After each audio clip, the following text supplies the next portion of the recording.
ముఖ్యమంత్రి క్వాలిటీస్ ఏమైనా ఉన్నాయి కదండి. అసెంబ్లీకి రావే దిగులు పడుతుంది. అసెంబ్లీకి రావడానికి బయట కెమెరాల ముందు ప్రెస్ ముందు వాగలేదు.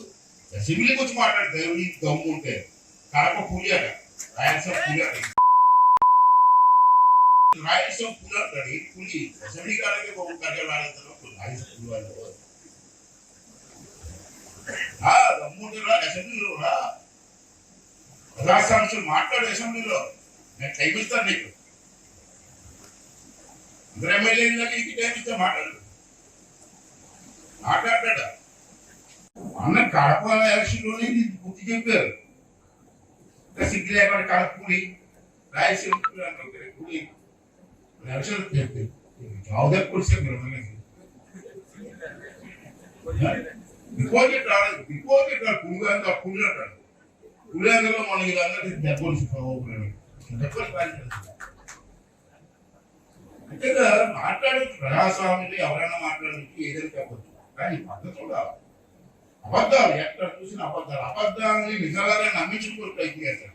ఈ కార్యక్రమం ద్వారా రాష్ట్ర వ్యాప్తంగా 2,90,000 మందికి ఒక్కొక్కరికి 2,90,000 మందికి ఒక్కొక్కరికి 15,000 రూపాయలు ఇవ్వాలి. 2,90,000 సుమారు 3 లక్షలు 3 లక్షల కుటుంబాలు ఇవాళ ఇవ్వడం జరుగుతుంది. దీనికి కాలంగా మన మంత్రి గారు చెప్పినప్పుడు 436 కోట్లు అవుతుంది.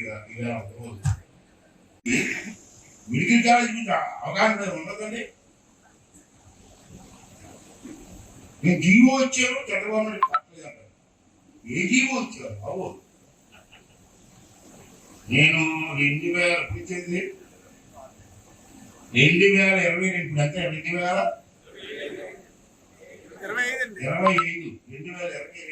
ఆర్టీ యాక్ట్ తెప్పించాను. ఆర్టీ యాక్ట్ అప్లై చేస్తే అసలు నర్సీపట్నం మెడికల్ కాలేజీ లేదండి. ప్రశ్నలు మీరు ఒకలే నాగమూని అన్ని గొడవలు తెలుసుకుని రాయండి. తెలుసుకుని రాయండి.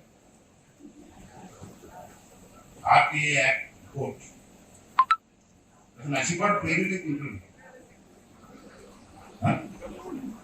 అనకాపల్లి నర్సీపట్నం తీసుకొచ్చాడు బాబు. పాడేరు ఉంది ఒప్పుకున్నాను. పాడేరు మాత్రం ఉంది.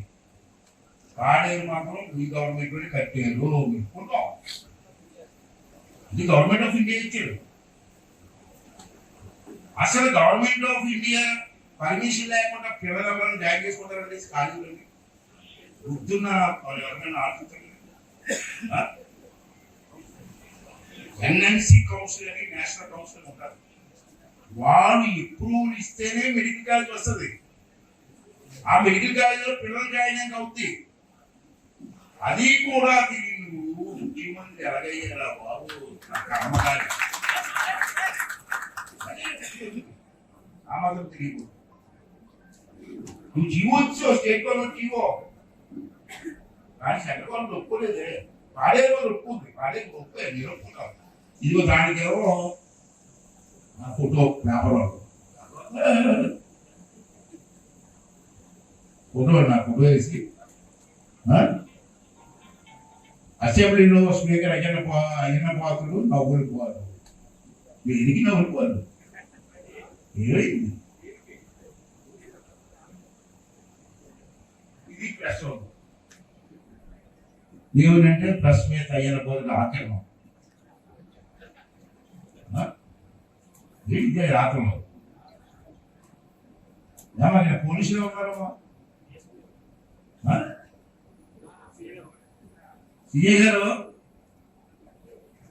ఒక హానరబుల్ స్పీకర్ మీద సోషల్ మీడియాలో రాయడం ఎంతవరకు కరెక్ట్?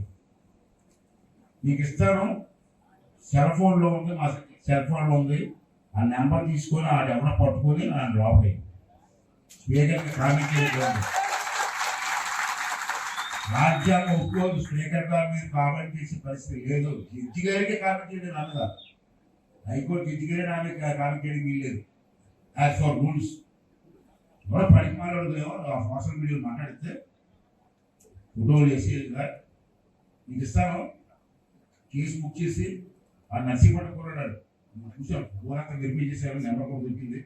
ఆ నెంబర్ తీసి పట్టుకొని మళ్ళీ 1 year వరకు లోపలికి బయట రాకూడదు. విజయదశమి కానుకగా వారి 15,000 రూపాయలు ఈరోజు అకౌంట్లో జమ చేసిన విధంగా ముఖ్యమంత్రి గారు చేస్తున్నారంటే మనం ప్రతి ఒక్కరు కూడా ఇక్కడి నుంచి గట్టిగా తప్పట్లు కొట్టి ఆయనకు ధన్యవాదాలు తెలియజేస్తుందిగా తెలియజేస్తూ, ఇవే కాకుండా ఇంకా కూడా మెరుగైన స్కీమ్స్ ఏ విధంగా తీసుకురావాలి, రాష్ట్ర ఆదాయాన్ని ఏ విధంగా పెంచాలనే ప్రయత్నం జరుగుతోంది. దానికి కేంద్ర ప్రభుత్వం మన ప్రధానమంత్రి నరేంద్ర మోడీ గారి మద్దతు, ఇక్కడ ఉప ముఖ్యమంత్రి గారి సహకారంతో, పవన్ కళ్యాణ్ గారి సహకారంతో కూటమి డబుల్ ఇంజిన్ సర్కారు ఏంటి అనేది ఈ రాష్ట్రంలో నిరూపించడం జరిగింది.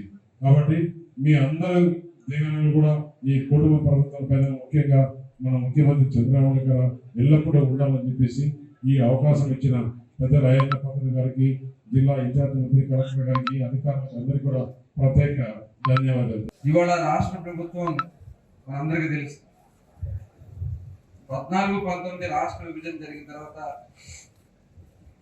రాష్ట్రంలో జీతాలు కూడా ఇవ్వలేనటువంటి పరిస్థితులు ఆ రోజు రాష్ట్రంలో, అలాగే ఎక్కడి నుంచి పరిపాలన చేసుకోవడం తెలియనటువంటి పరిస్థితులు అవుతాయి. కానీ 5 సంవత్సరాలు చక్కటి పరిపాలన అందించుకున్నాం, సంక్షేమ కార్యక్రమాలు చేశాం. కానీ ఆనాటి ముఖ్యమంత్రి జగన్మోహన్ రెడ్డి గారు ఇవాళ ప్రతిపక్ష నాయకుడు కాదు, ఆయన ప్రతిపక్ష పార్టీ నాయకుడు. అంతే, ఆయన అదే ప్రతిపక్ష పార్టీ నాయకుడు.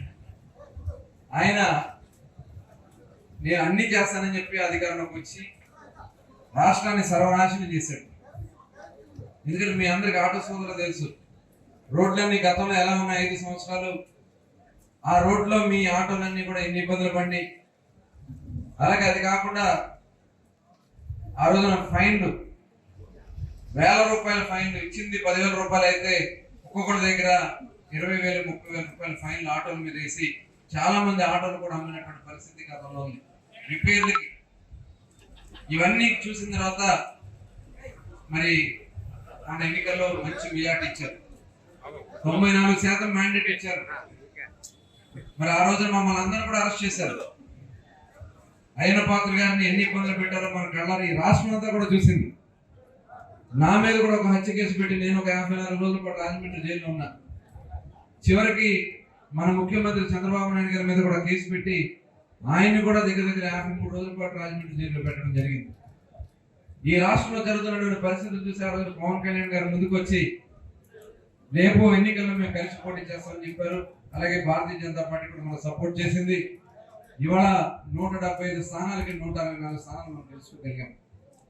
వచ్చిన ప్రభుత్వం మొదటి రోజు నుంచి ఎలా ఏ సంక్షేమ కార్యక్రమాలు చేయాలి, సూపర్ 6 అమలు చేయాలి, ఇవన్నీ కూడా ప్రజలకి వచ్చిన ఫలాలను అందించాలనే లక్ష్యంతో పనిచేస్తా ఉంది ప్రభుత్వం. తెలుగులో న్యూస్ కి ఫాస్టెస్ట్ యాప్ ఇప్పుడు టోటలీ న్యూ అవతార్లో జస్ట్ 5 seconds లో కంప్లీట్ న్యూస్, సోషల్ మీడియాలో ట్రెండ్స్ కి one stop solution, live TV app, voice search option తో ఇప్పుడే డౌన్లోడ్ చేయండి లేదా అప్డేట్ అయిపోండి. యాప్ లింక్ డిస్క్రిప్షన్ లో ఉంది.